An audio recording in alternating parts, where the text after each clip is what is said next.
vais juste me présenter, même si j'ai tous contexte en biochimie. Je vais aujourd'hui parler plutôt de mon contexte où j'ai grandi. J'ai grandi comme agriculteur et aujourd'hui je prendrai le point de vue d'un agriculteur futur du cannabis pour le futur de la Suisse dans le domaine THC et surtout ses projets pilotes. Et ce que je vais faire, c'est vous parler du rapport pour l'Office fédéral de la santé. Et ce que je vais faire, c'est que je vais vous présenter ce rapport que nous avons présenté pour voir comment se présentera la production de cannabis pour ces projets pilotes.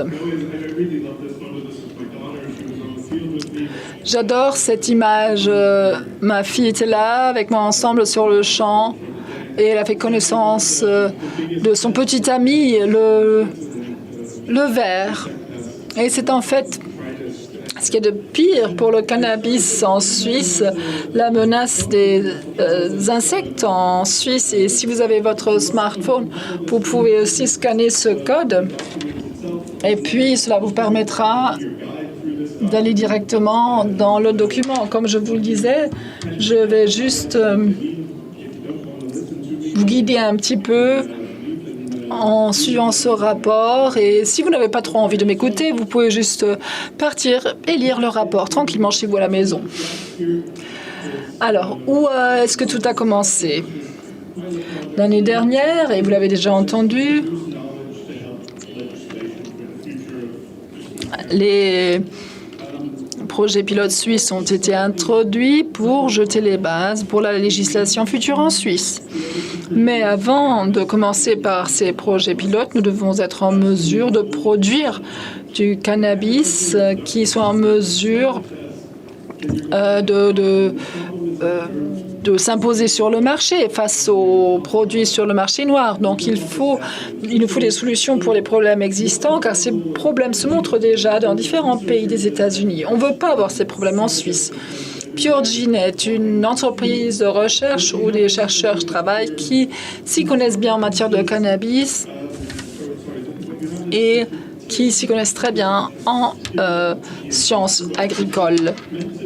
L'autorisation exceptionnelle THC de l'OFSP est valable pour certaines variétés, certaines espèces.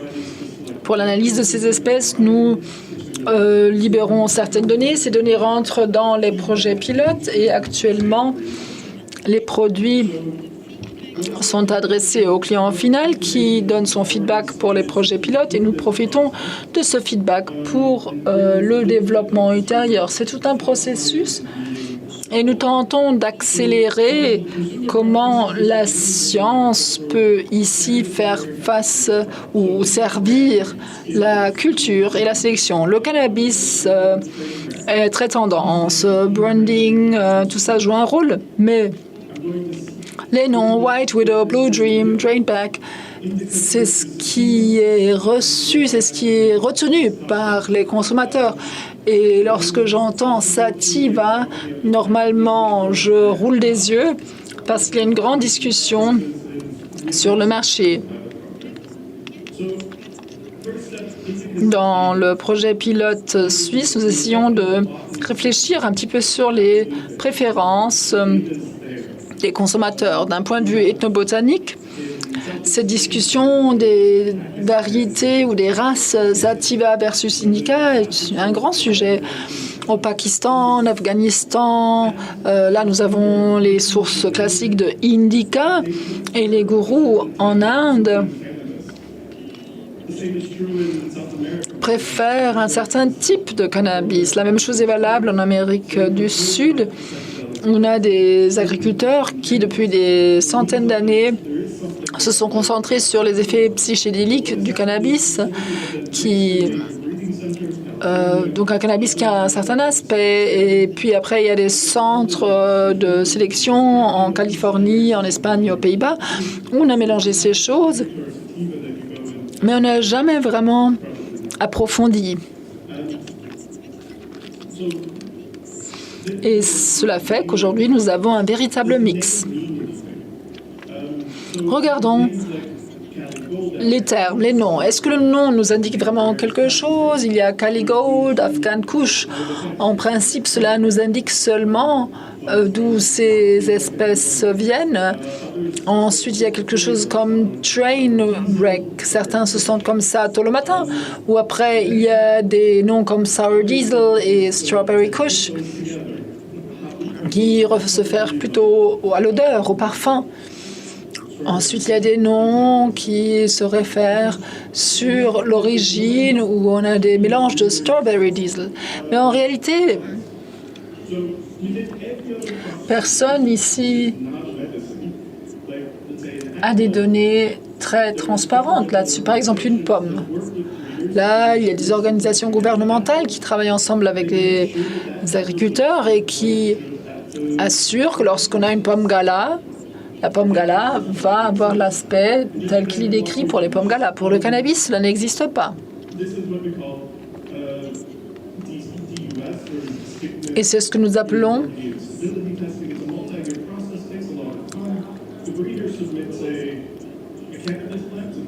auprès de l'université.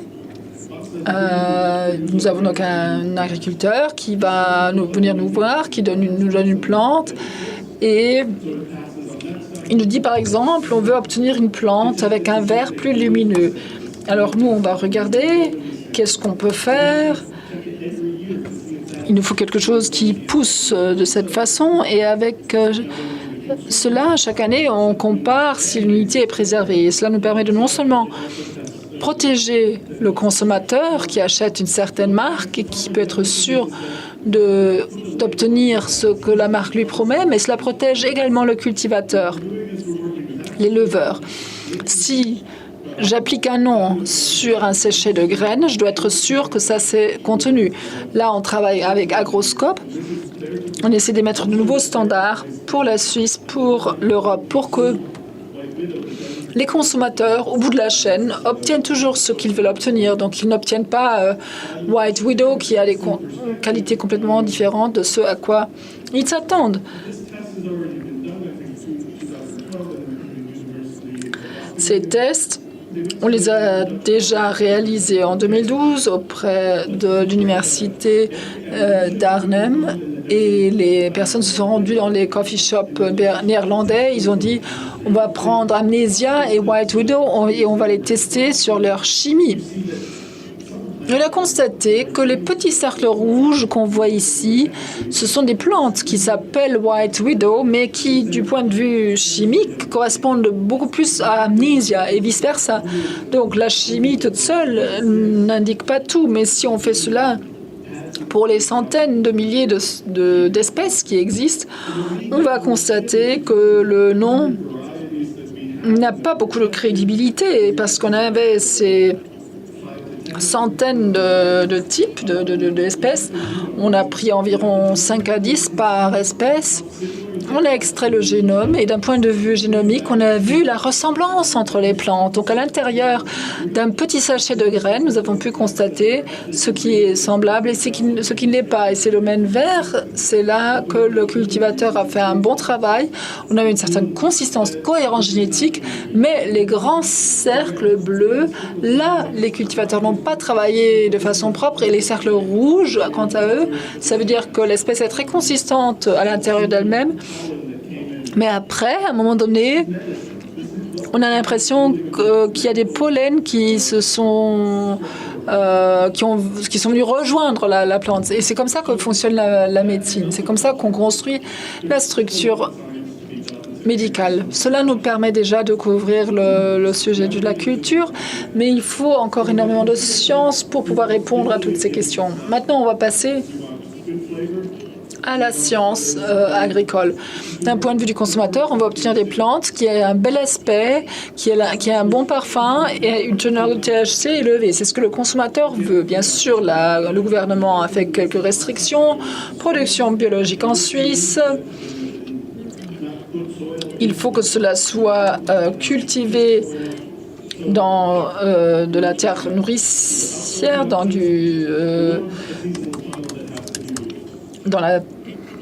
terre végétale. Donc, soit on doit avoir une culture dehors sur le champ ou sous tunnel. Et bien sûr, c'est bon pour l'environnement. On a énormément d'insectes qui viennent polliniser et c'est un écosystème fonctionnant.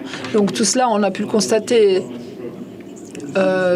sur place, mais on n'a pas pu constater que les plantes obtiendraient la qualité qu'on nous avait promise. Alors, qu'est-ce que nous avons fait? Au mois de juillet, nous avons préparé un champ. Et par la suite, nous avons pris un film biodégradable. Et on avait un mix de légumineux pour apporter de l'azote. Ensuite, on avait aussi des grilles, des systèmes de caméras pour tout contrôler, pour tout surveiller. On a cultivé les fleurs et ça a été surveillé 24 heures par jour. La qualité des graines doit être assurée. La plante est toujours illégale, c'est-à-dire ces graines ne doivent pas être utilisées pour la germination. Donc, il y a des processus pour assurer que les graines qu'on donne à un cultivateur ont la bonne qualité pour la germination. Et dans différentes études, on avait 3 espèces qui avaient des taux de germination de 120%. Et après, il n'y a plus de possibilité pour l'agriculteur de faire un gain quelconque parce que cela ne vaut pas la peine.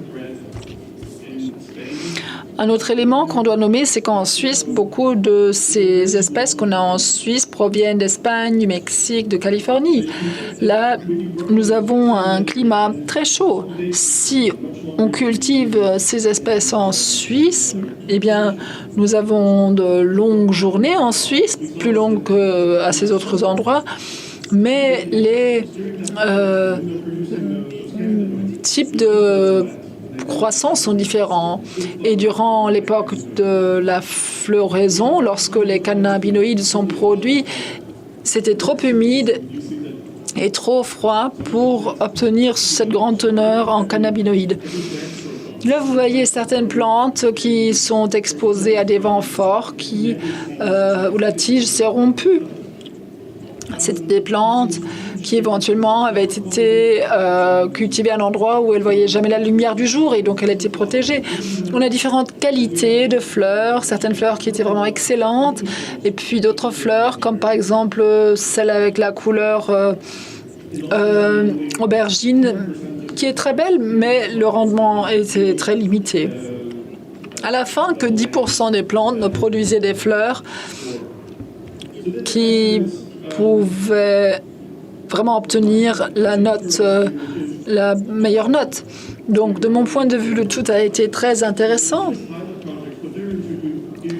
car les données pour les projets pilotes suisses ont été générées ici. On a essayé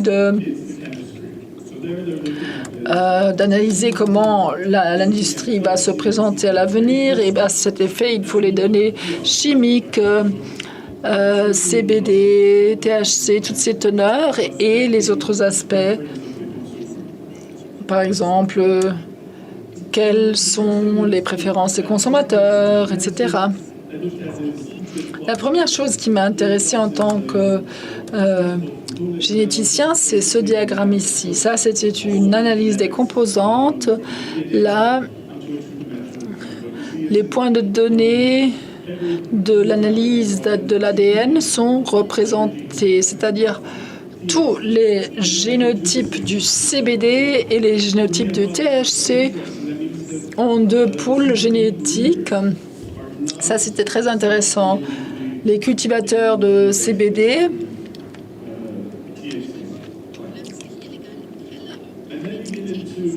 ne font pas du THC en plus de façon illégale.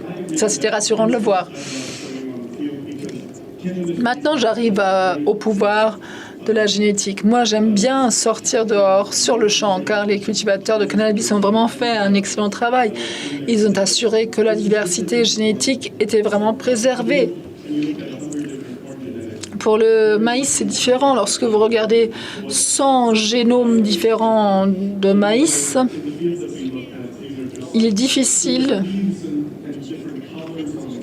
de constater des différences. Mais là, dehors, sur les champs, nous avons pu constater que le degré de sécheresse était différent, les fleurs étaient différentes. Chaque plante a un différent caractère et pour moi, en tant que généticien, c'est une très bonne base pour créer une bonne plante. Là, c'est intéressant de voir combien de THC est-ce qu'elles produisent. Est-ce qu'on a vraiment affaire à des plantes avec un grand potentiel ou est-ce que ce sont plutôt des plantes moyennes? La majorité des plantes avaient moins de 10% de teneur en THC. L'année dernière, il a fait trop froid, le temps était trop humide en Suisse et la majorité des espèces ne sont pas adaptées à ce climat pour produire une teneur élevée en THC. Ensuite, on a ceux à 8 à 12% qui sont intéressants pour les projets pilotes.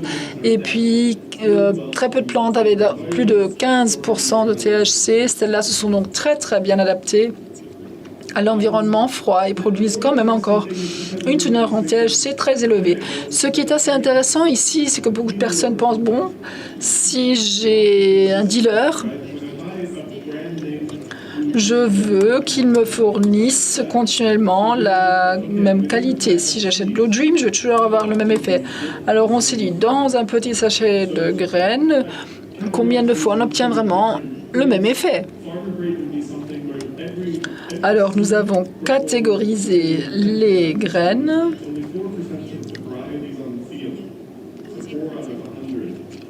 À 1 degré, on n'avait que 10% de variabilité. Donc, que 4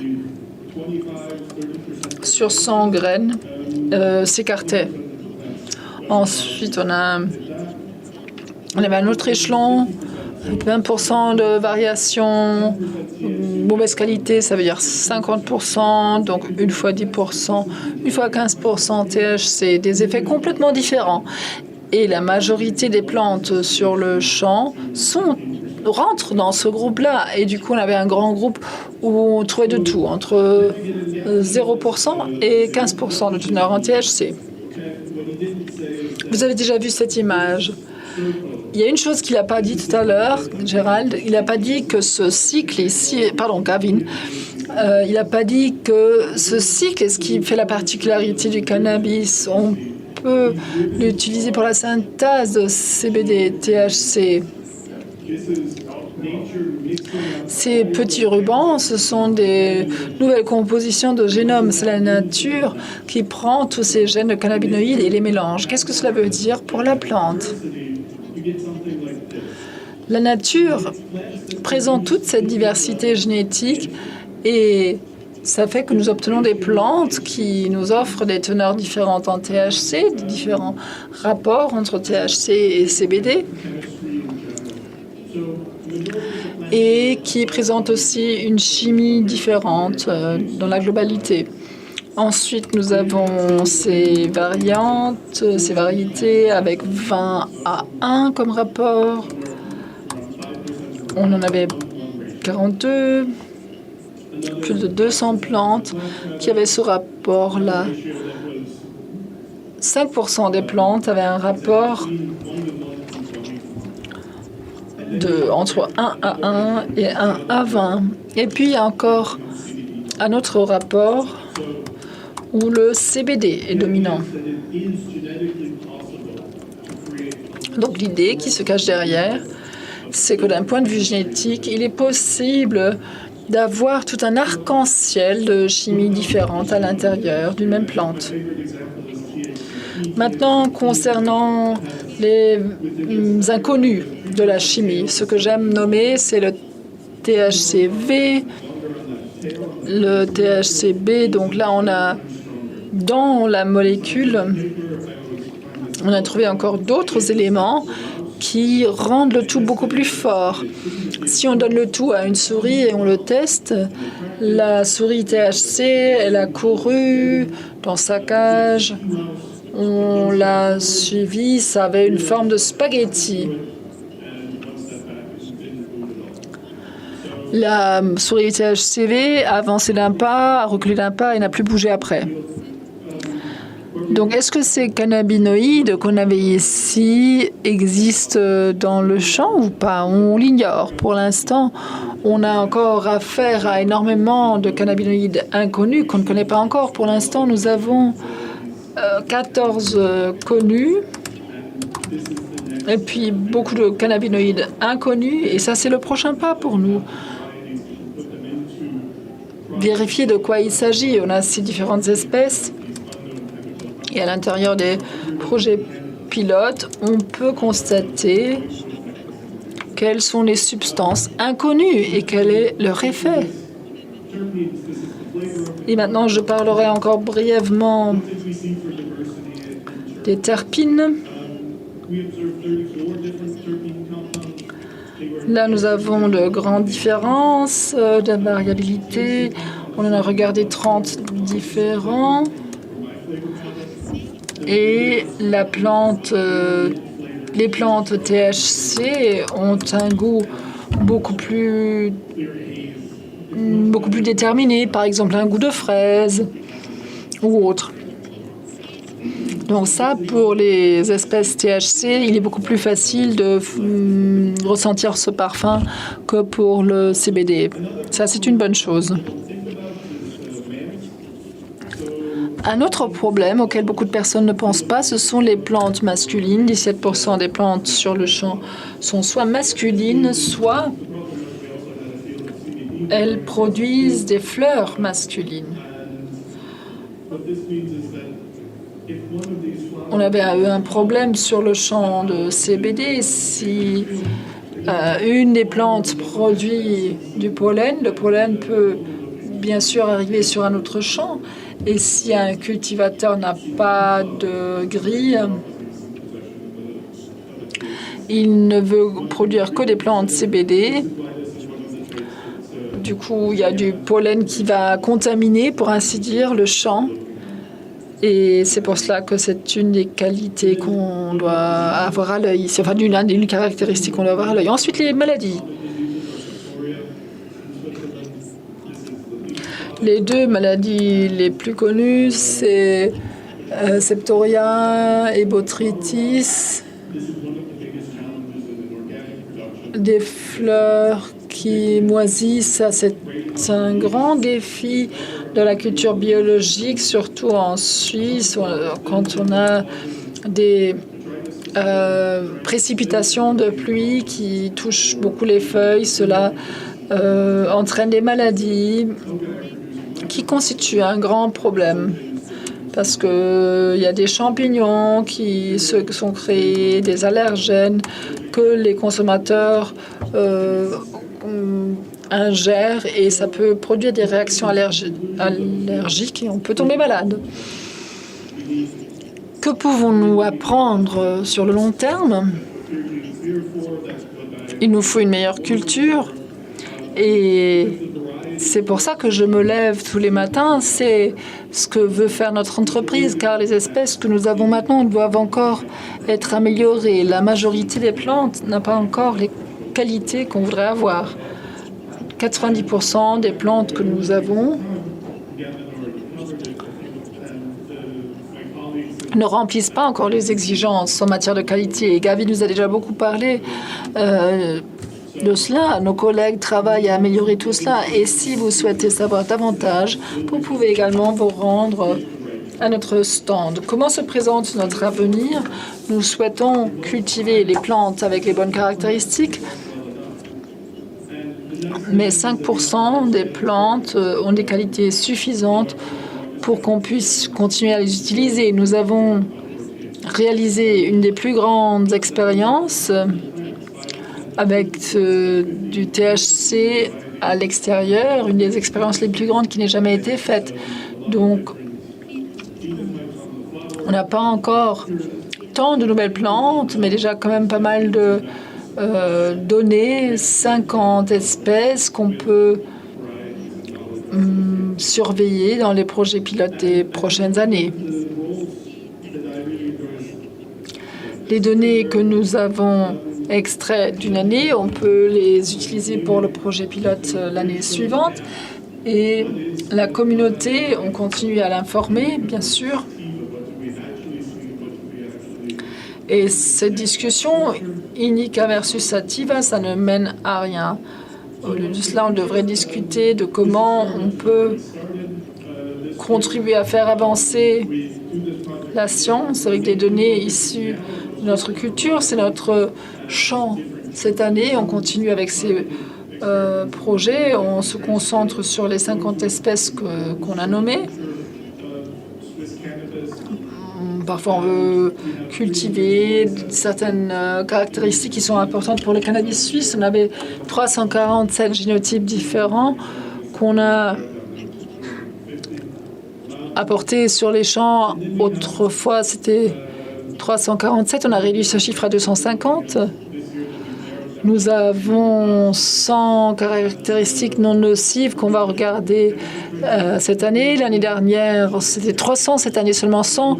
Ensuite, les terpines qu'on regarde, les différents cannabinoïdes. Puis, on a fait une expérience aussi avec un tunnel de cultivation pour produire des fleurs qui sont adaptées au climat suisse.